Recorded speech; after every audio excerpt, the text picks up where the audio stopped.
ఆశీర్వదించబడిన వ్యక్తి లేదా అదృష్టవంతుడు అని మనం ఎవరిని అంటామయ్యా అంటే, బాగా డబ్బు సంపాదించుకున్న వాళ్ళని అదృష్టవంతులు అంటాం. మంచి ఉద్యోగం సంపాదించుకున్న వాళ్ళని అదృష్టవంతులు అంటాం. లేదా ఏదైనా ఒకటి కలిసొస్తే వాళ్ళని అదృష్టవంతులు అంటాం. ఏదైనా ఒక లాటరీలో ఏదైనా లక్కీగా ఒకటి తగిలితే, ₹1,00,000 ₹1,00,00,000 తగిలితే వీళ్ళు అదృష్టవంతులు అంటామండి.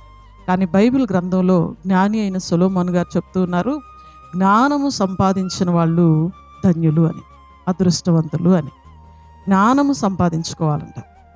ఈ జ్ఞానం సంపాదించడానికి చాలామంది పెద్ద పెద్ద చదువులు చదువుతూ ఉన్నారండి.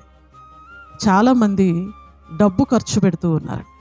ఈ జ్ఞానాన్ని సంపాదించుకోవడానికి ఏవేవో ప్రయత్నాలు చేస్తున్నారండి. కానీ చాలామంది కుటుంబాల్లో జ్ఞానం అనేది లేక కుటుంబాలు విచ్ఛిన్నమైపోతూ ఉన్నాయి. భార్యాభర్తలు విడిపోవటం జరుగుతుంది. కుటుంబాల్లో నెమ్మది లేకపోవటం జరుగుతుంది. బైబిల్ గ్రంథాన్ని కనుక మనం చూస్తే, జ్ఞానవంతురాలు తన ఇల్లు కట్టును అని రాసి ఉంటుందండి. జ్ఞానం కలిగినటువంటి స్త్రీ అంటే తన ఇల్లు కట్టుకుంటుందంట. ఇల్లు కట్టుకోవటం అంటే ఈ సిమెంటుతో ఇటుకలతో కట్టబడే ఇల్లు కాదండి, తన కుటుంబాన్ని కట్టుకుంటుంది అని. 3 రాళ్ళు తన చేతులతో తన ఇల్లు ఓడ బెరుగుకుంటుంది అని రాసి ఉంటుంది. ఓడ బెరుక్కుంటుందంట తనే కావాలని.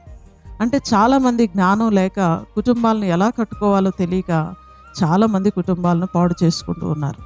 ఇంతకీ ఈ జ్ఞానాన్ని మనం ఎలా సంపాదించగలం? ఎక్కడన్నా డబ్బు ఇచ్చి దాన్ని కొనుక్కుంటే దొరుకుతుందా? కాదండి. ఈ జ్ఞానం ఎక్కడ దొరికింది అంటే యేసయ్య దగ్గరే దొరుకుతుందండి.